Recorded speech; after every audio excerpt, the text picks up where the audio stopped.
8개월을 예상했던 터키 생활이 이제 장기화되면서 한국 사업은 점점 어, 줄여갔고 터키에서 무엇인가 해봐야 되겠다 생각을 하고 있었어요. 내 작은 아이 둘째는 한국에서 제가 하던 일을 이제 맡아서 운영하고 있었는데 제가 부르니까 또 금방 오더라고요. 이제 딸내미. 그리고 이제 큰 아이는 그때 군대에 복무하고 있었는데 군대 이제 제대하면서 와서 엄마랑 여기서 뭔가를 해보자 그랬을 때 우리 큰 아이도 뭐 한국에 특별한 계획 없었으니까 사실은 제 계획은 꿈은 한국에서 그 살람 베이커리를 잘 키워가지고 탄탄하게 해서 우리 아이들한테 물려주는 게 꿈이었어요. 근데 그거를 이제 못하게 됐잖아요. 왜냐면 터키에 적응하면서 거기 사업이 점점 안 되고 있고 자꾸 이제 줄어들고 있으니까. 그래서 이제 생각한 게 터키에서 남편이 한국에서 생활비를 보내주고 있었는데 그리고 제 사업이 뭐 그렇게까지 잘 되고 한국에서 잘 되고 있지 않았어요 그때는. 그래서 뭐 생활비에 보탬이 되고자 뭔 것을 해보자 그렇게 시작됐어요. 그때 다행인 게 이제 큰 아이가 아랍어, 터키어가 가능했고 그래서 적응하기가 좀 나았죠. 뭐 그리고 제가 적응할 때 더 쉬웠던 점은 이제 남들보다 좀 유리했던 게 둘째 오빠 터키에 관한 식당을 했던 둘째 오빠 친구가 베스트 프렌드 친구가 터키인이었어요. 근데 우리 가족처럼 지내는 사이였거든요. 근데 그 부부가 굉장히 많이 도와줬어요. 형제처럼. 그래서 남들보다 적응하기가 더 좀 쉬웠고요. 제가 이제 사업을 시작하려고 했을 때 큰아이는 자기는 음식점을 하고 싶지 제과점을 하고 싶지 않다고 하더라고요.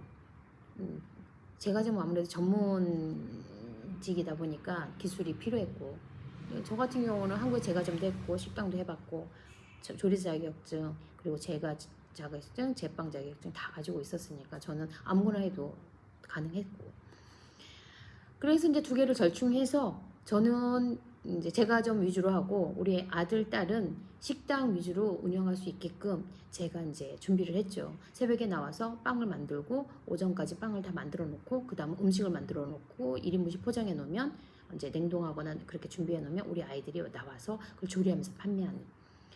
한국 빵은 처음엔 괜찮았어요. 터키에 최초로 만들어진 제과점이었으니까 한국 분들이 자주 오셔서 사가셨으면 제가 계속 유지하고 있었겠죠. 그렇지만 이스탄불에 그렇게 한국 교민들이 많지는 않으세요. 뭐 전체 지금 제가 듣기로는 전체 통틀어서 뭐 3천에서 5천 명 된다고 하더라고요. 그 터키 전체를 통틀어서. 그러니까 한국 사람 위주로 시작한 데는 자체는 사실은 좀 말이 안 되는 거죠.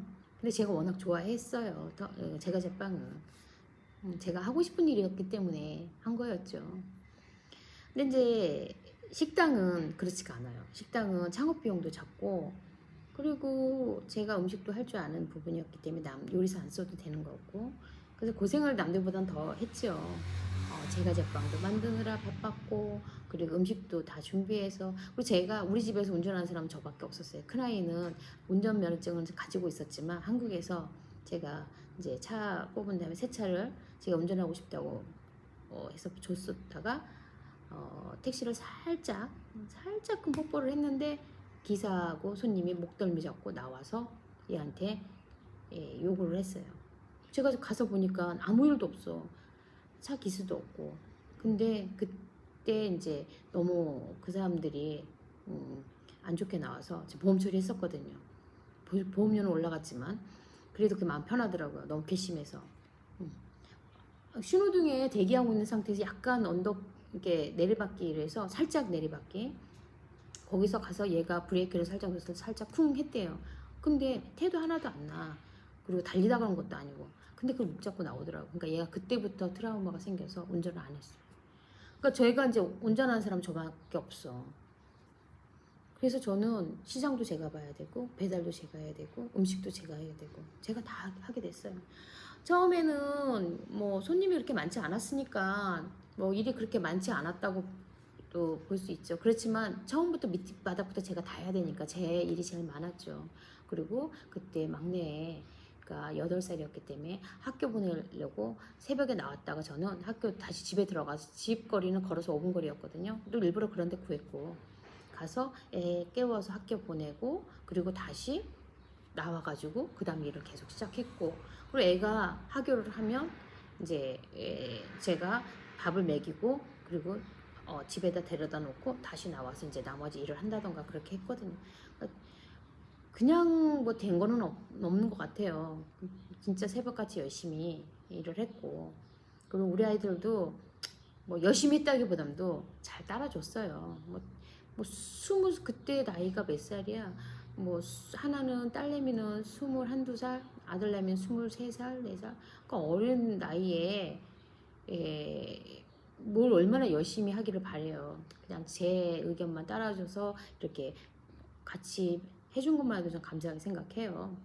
웬만한 애들은 한국에서 안 떠나요. 자기 친구 관계라든가 그 대인 관계 사회적으로 뭐 거기서 이렇게 딱 나오면 고립되는 거잖아요. 이제 떨어지는 거니까. 그래서 잘 안 오더라고요.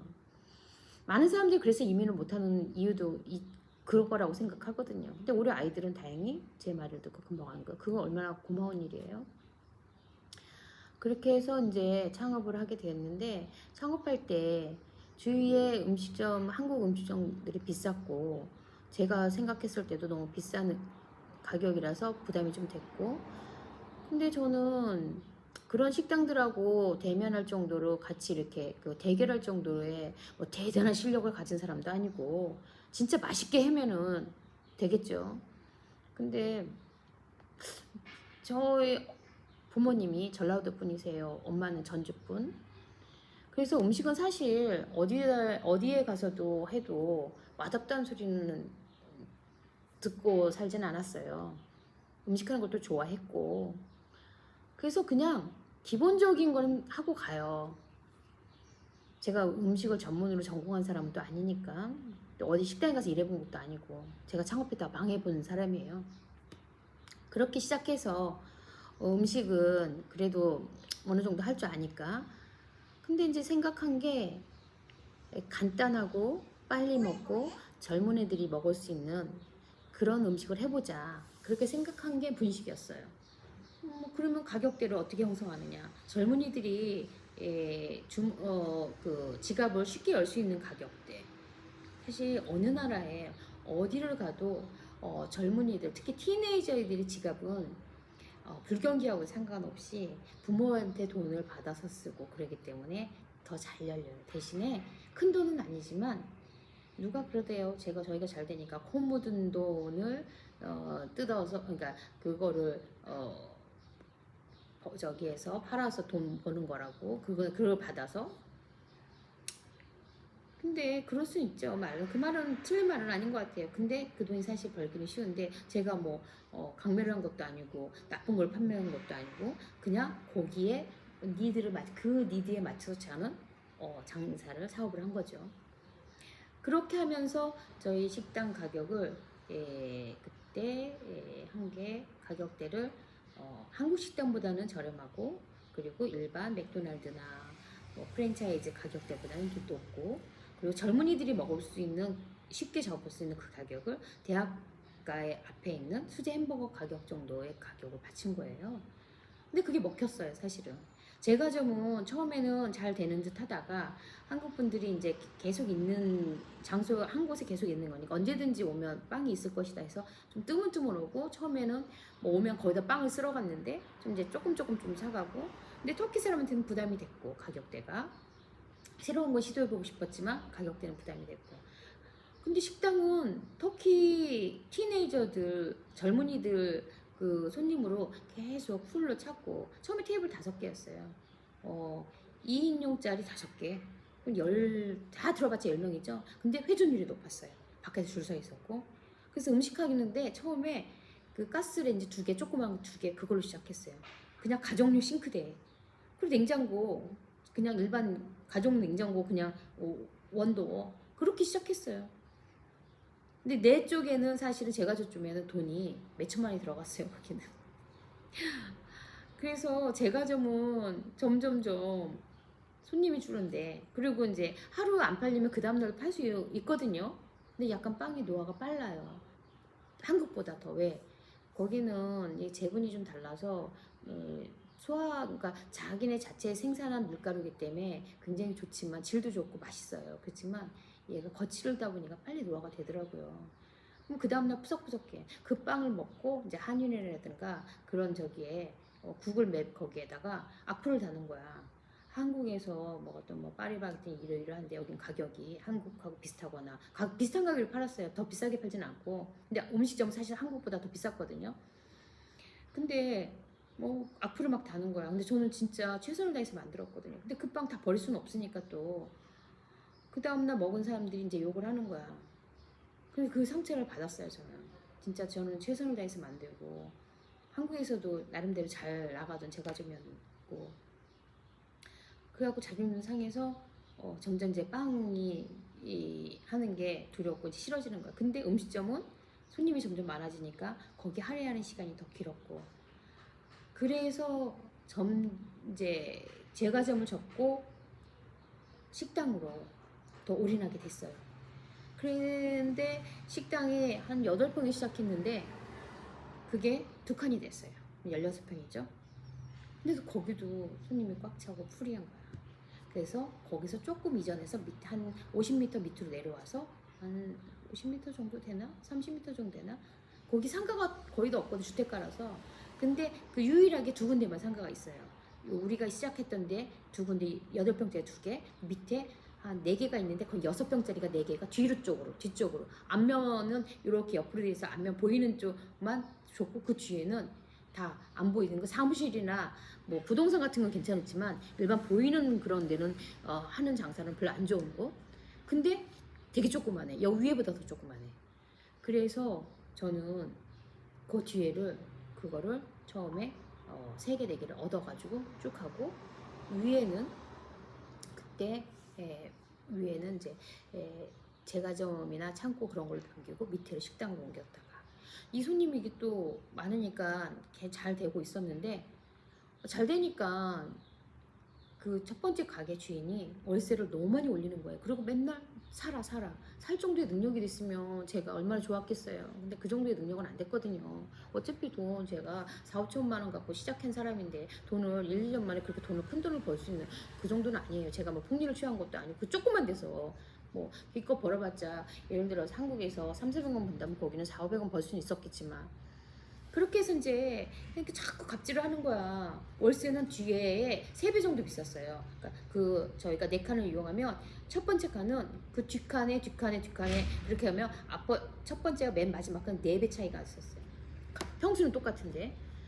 그래서 결국은 거기를 또 내버리고 그냥 다 버리고 마지막 칸인가 거기만 놔두고, 거긴 주인이 좋았거든요. 그래서 다시 위로 왔는데 위가 작잖아요. 그래서 뒤에 있는 주택을 또 임대를 해서 벽을 뚫었어요. 벽을 뚫어서 그쪽하고 연결하게끔 해갖고 마당까지 있는 그런 집을. 그래서 그쪽에, 이 앞쪽은 정면이니까 손님이 오게끔 받고, 그 뒤에 이 벽을 뚫어가고 계단을 만들어서 거기 집하고 연결해갖고 그쪽에 주방으로 사용하고, 그 정도로 이제 장사가 되더라고요. 그럴 때 이제 용기가 난 게, 2호점을 누군가 하고 싶다고 했을 때 가서 보니까, 저는 잘 생각을 못했어. 이것만 해도 벅차고 힘들었으니까. 근데 누가 같이 해보자. 근데 저는 그곳이 어디든지 몰랐거든요. 이제 이스탄불에 이렇게 사이드로 나뉘는데, 하나는 유럽 사이드, 하나는 아시아 사이드로 나눠요. 뭐 터키란 자체가 유럽에 편입된 건 뭐 국토의 3% 정도밖에 안 된다고 하더라고요. 나머지가 다 아시아 사이드지. 근데 그러면 자기네는 유럽이라고 하잖아요. 근데 저는 이제 유럽 사이드에 살고 있었어요. 이스탄불 유럽 사이드에. 근데 아시아 사이드에 그 전에는 유럽 사이드 탁심이 유명해가지고 굉장히 번성했지만, 갈수록 점점점 탁심은 이제 이제 데모 같은 거 많이 하고 그러니까 많이 제압을 해서 별로 그렇게까지 활성화된 곳이 아니었어요. 근데 그런 곳이 젊은이들이 많이 다니는 곳, 특히 터키인들이 많이 다니는 곳, 카드큐이라는 곳이 있다. 근데 거기 괜찮다. 그래서 저는 안 가봤거든요. 넘어가 본 적이 없어. 근데 누가 뭐 자본도 되고, 근데 우리랑 같이 하고 싶대. 난 같이 하기 싫다. 네가 혼자 하면은 되지만 나는 같이 하고 싶지 않아. 동업은 싫다. 근데 너무 리스크가 크고 그러니까 같이 계속 하고 싶다고 해서 그래갖고 이제 거기에 동화가 됐어요. 그래서 이제 돈을 50% 정도 되는 거나 뭐 그런 식으로 해서 시정수를 제가 다녔죠. 틈틈이 한 달 동안 다녔어요. 저는 주말에 가고 평일 나가고 아침에 가고 오후에 가고 계속 그러면서 이제 부동산을 계속 봤는데 마침 좋은 자리가 나왔어. 근데 진짜 거기 되게 좋은 곳이더라고요. 몰랐는데 지금 처음에 시작한 우리 소풍은 주택가에 아무 볼 것도 없는 곳에 시작했지만 그곳은 번화했고 괜찮더라고요. 그리고 그때 당시에 신천교에서 하고 있는 한국 카페가 있었어요. 장소 그 번화한 곳에 후진 곳에 있었는데 나름대로 손님이 있었나 봐요. 그걸 보니까 되는 것 같아. 근데 우리가 메인으로 들어가면 더 나을 것 같아서 그때 이제 가게를 알아봤는데 좋은 가게가 나왔어. 그래서 그 같이 하고자 하는 사람한테 내가 가게를 봤는데 너무 좋다. 지금 이거 계약해야 되겠다. 그랬더니 지금 돈이 준비가 안 된대. 그럼 돈도 준비가 안 돼. 그럼 내가 또 모든 걸 다 세팅해야 돼. 그럼 동업할 필요가 없잖아요. 기술력은 제가 갖고 있고 돈도 제가 준비하면. 뭐 그래서 결국은 그 사람하고 틀어주고 장소를 보니까 욕심이 나서 제가 그때 이제 그 가게를 계약했어요. 한 달 동안 다닌 가게예요. 그래서 딱 가게를 시작했는데 물론 그 가게에 계약하면서 굉장히 우여곡절도 많았어요. 그냥 그냥 된 건 아니에요. 음, 어, 큰 가게를 좀 생각했는데 임대료가 너무 비쌌고 그리고 원했던 곳은 주인이 자꾸 틀어져 갖고 못했고 또 같이 계약하러 저희 가족처럼 지내신 분들한테 터키인들이니까 터키 분이니까 좀 도와달라고 했는데 계약을 좀 망쳐놨어요. 너무 깎아가지고 그래서 주인이 안 준다고 일어나서 가버렸어. 안 한다고. 그래서 틀어줘서 어떻게 하고는 싶었는데 그래서 그 맞은편에 조그만 가게가 있었어요. 근데 권리금이 있었어요. 근데 뭐 카페 정도 했었는데 크게 돈 들어가지 않을 것 같아서 시작했는데 사실 돈 그런 게 아니더라고. 돈 많이 들어갔어요. 권리금도 좋지. 막상 오픈하려고 딱 보니까 겁이 나더라고요. 안 되면 어떡할까. 그러고 있는데 오픈을 해서 일주일 만에 손님이 그 안에 꽉 차더라고요. 그때도 테이블이 한 12개 정도밖에 안 됐어요. 굉장히 좁은 데인데 지하 1층, 2층. 한 6개월에서 8개월 장사를 하고 있을 때 손님이 계속 미어 터지고 많으니까 주위에서 이제 계속 주시를 한 거야. 저 우스꽝스러운데 손님이 처음에는 뭐 가게 할 때 뭐가 들어와? 아시아 사람들이 아시아 음식점 한대. 그 정도? 근데 나중에 열어보니까 손님이 계속 버글버글하고 그리고 우리 음식이 마늘 많이 사용하잖아요. 그리고 이제 아들내미가 웍 요리를 좋아해서 웍을 사용했었더니 냄새도 많이 나더라고요. 근데 맛있어요. 불맛이 나면. 그래서 불고기, 뭐 닭갈비, 불닭볶음면 저희 대박 음식이었거든요. 불맛을 내니까. 근데 자꾸 주위에서 신고를 하는 거야. 응? 시샘을 하는 거지. 근데 저희가 지하에 주방이 있었는데 주방에 비상구가 있어야지 영업허가 되는데 비상구가 없었어요. 그러면 거기서는 계속 할 수가 없는 거야. 근데 구청에서 나와가지고 도와주긴 하더라고요. 이제 이런 걸 개선하라. 막 그냥 무조건 벌금을 물리는 게 아니야. 근데 만약에 거기서 계속 하려면 1층이나 2층에다가 주방을 놔둬야 되는데 그래도 지하에다가 손님 저기를 테이블을 놓을 수는 없잖아요. 결국은 그곳에서 그 건물에서도 신고를 너무 많이 했고 주위에서 신고를 너무 많이 해서 결국은 그곳을 나오게 됐어요. 그 사이에 또 가게를 막 알아봤죠. 알아봤는데 이미 손님력이 잡혀 있어. 한 8개월 만에. 그래서 그 손님 놓칠까봐 또 굉장히 안절부절했죠. 그래서 이제 그 근처에 다행히 뭐 가게가 있어서 권리금 없는 가게로 들어가서 한 달 만에 수리를 해서 들어갔어. 그 손님 놓칠까봐 예전 가게 앞에 저희 직원을 세워놓고 그 손님 우리 찾으면 거기까지 계속 데려가는 그렇게 했는데 제가 거기 2월달에 오픈했었거든요. 가족교회에. 근데 이사하게 된 것은 9월 1일 날 이사를 했어요. 그래서 진짜 7개월도 못해서 장사가 잘 돼서 옮겼잖아요. 근데 그날 9월 1일 날 오픈했는데 옮겨서 오픈했는데 장소도 더 넓었죠. 훨씬. 풀로 차더라고. 풀로. 정말로 감사한 일입니다. 걱정 엄청 많이 했는데 거기서도 풀로 찼어요. 그때 당시에는 저희 본점이 파티 있는데 파티가 훨씬 잘 됐거든요. 그리고 카지큐이는 그냥 이렇게 손님이 어느 정도 있는 정도였고 장사 잘 됐지만 파티가 훨씬 잘 됐어요. 그래서 한 1년에서 2년 정도는 저희 2개의 지점만 운영을 했었는데 파티가 진짜 본점이 어느 정도냐면 비바람이 겨울에 비바람이 치고 눈보라가 치면 아무도 없는 곳이기 그러니까 상가 같은 게 없는 곳이 주택가기 때문에 아 오늘은 글렀다 손님이 없겠다 그리고 이제 포기하고 2, 3시에 그 비바람을 뚫고 눈보라를 뚫고 문을 쫙 열고 손님이 오시 얼마나 그 손님이 이쁘고 너무 멋있게 보이던지 그러면 저녁에 풀로 되고 저희 그렇게 장사했어요. 그렇게 파티가 잘 그러니까 거기는 골수분자 충성적인 우리 고객들만 오시는 곳이에요. 근데 거기가 또 유명했고 그렇게 이제 자리를 잡았고 그렇게 하면서 이제 파티가 1호점인데 1호점이 잘 됐고 2호점인 카지큐이 지점이 이제 점점 자리를 잡고 있었어요. 그런데 이제 카지큐이가 이스탄불에 그 한국 음식의 명소가 되면 게 그렇게 긴 시간은 걸리지 않았어요. 한 2년 정도 지나니까 매출을 뛰어넘더라고요 거기가. 그렇게 해서 터키 이스탄불에 저희 소품이 자리 잡았어요. 그 뒤에 얘기는 다음